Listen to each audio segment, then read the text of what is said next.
నేను మీ మన్యం గాయకుడు దుడ్డు సత్యనారాయణ. చూసావా ప్రకృతి విపత్తు?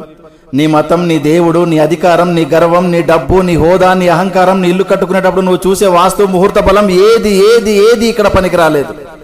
గుళ్ళు, గోపురాలు, మసీదులు, చర్చిలు దేనికి మినహాయింపు లేదు. రాజు బంటు అనే తేడా లేదు. ప్రకృతి ముందు అంతా సమానమే అన్న విషయం గుర్తుపెట్టుకో. వాస్తవానికి ఒక పేదవాడు ఇల్లు కూలితే మహా అయితే చిన్న చిన్న గాయాలు మాత్రమే. అదే ధనవంతుడు ఇల్లు కూలితే కనీసం శవం కూడా దొరకదు. ఇది గుర్తుపెట్టుకో.